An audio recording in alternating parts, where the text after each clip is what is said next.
Hi friends, this is Carly and I'm back today with another review. We are getting so close to finishing the Crimson Dynamo Wave.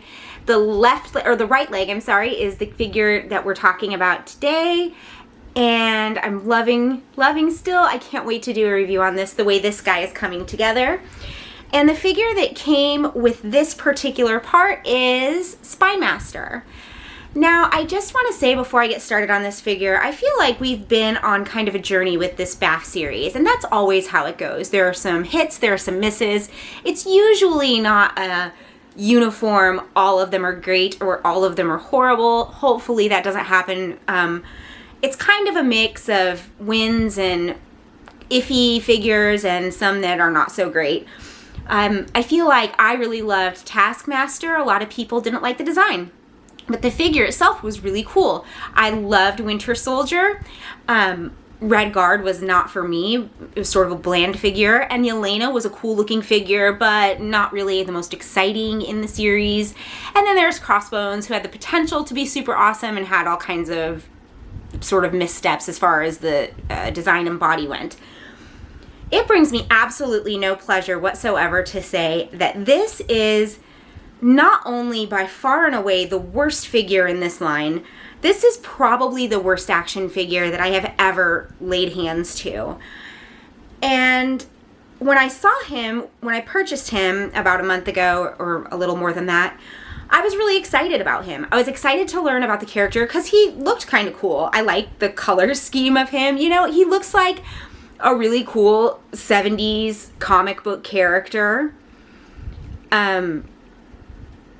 And he did debut in the 70s, so I really like that sort of like classic bright color scheme, really sort of simple look to his outfit. I was really excited about that and to learn about the characters, as I always try to do with characters that I'm not familiar with. And I did look into Spymaster, and as many of you probably already know, there really just isn't much to say about him. So we know that he was trained by Taskmaster, which had me excited for a minute, but then essentially he had his one encounter with Tony Stark and with Ghost at first, and then against Ghost, and then he died, and that's sort of that on that. And it begs the question, other than the Taskmaster in the series, why they gave this character a figure, in my opinion. But beyond that, they did nothing to create this figure. I understand that many times characters are pieced together from previous parts, and I've seen versions of that that were weird. Marvel was really weird for me. And I think that he was mostly pieced together. But in a way, he kind of worked as well, I guess. I mean, I didn't find that character particularly fascinating. Spymaster doesn't work at all, from top to bottom. It's so disappointing. I've been playing with this toy for about a week, trying to find positive things to say about it. And other than the way that the colors will photograph from a distance, even at this point here on the camera, you can see one of the first things I'm going to talk about, his hollow upper body that does not fit to his abdomen. So when you push this back, you can see the light through there. There's nothing inside. It's hard, cheap plastic, and it doesn't fit the torso that they've put it on. When you look at the shoulders here, you can see that the shoulders do not fit into the sockets. There's a great big space between there. So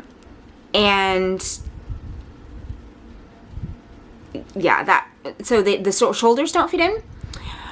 The actual mold of the body is cheaply put together, and if you look very closely right here, you can see that it's cracking. I can actually get a fingernail in between the two parts of the mold on both sides. This figure came like this. So the actual body that is snapped together doesn't fit together properly. You can see right here where there's the gap in the plastic. He does, as a character, have this symbol on his mask, and they were able to etch that in there. But I think you can also see the shoddy paintwork on mine. This was the only one they had when I got it, but the paintwork is really bad. There's a bit of a blue spot right here, and the lines down his eyes and on his helmet bleed through into the yellow and are uneven in places. Right here, the decal that sits on his chest is just laid on top, and probably I could scrape off if I did that too much, so I'm not going to. His legs are fine, although all three of these sections of his body, the top of his torso, his abdomen, his thighs, his legs, are all made of different types of plastic mixed together, and none of them really fit very well. So you can see with his thighs, there's a large gap. They never really sort of align properly. There is, when you lift up his utility belt, a large gap here between his hip and the leg. The range of motion on his joints is fine, but it's just not good looking. He's just not good looking. So his wrists turn, his arms lift, his elbows bend, his hips lift, everything. He has the weird boot thing. Somebody was explaining to me why they like that. I still am not for it, but that's standard. So he has that, but none of these parts suit the whole. And I'm honestly a little bit angry about the fact that not only is this pieced together, which I understand happens, and like I said, I've seen it sort of work before, but there was no effort put into this. They didn't even quality check the pieces. Now, if you're using pieces from a former figure and putting something new together, I mean, that's just good common business sense. That makes sense to me.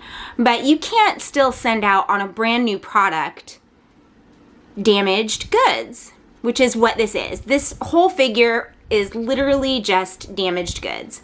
The neck is too big for the head. I don't know if you can see that, but it's awkward. So you wouldn't really be able to like pose him chin up because the neck is so massive in comparison to the size of the head. Look at this space, this gap here in the shoulders. Now I showed it from the sides, and look at what it looks like from the front. So look at his, the silhouette here. The silhouette at the back of his head. The space at his hips and bottom. The utility belt is fine. It has an S for Spymaster on it, so maybe they made that for the figure.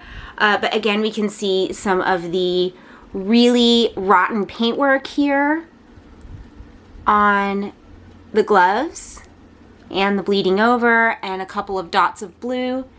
There's blue paint down here on the wrist area by the gloves. The gloves, which are literally just a line painted on. There's no vinyl over this or anything like that. The boots are the same.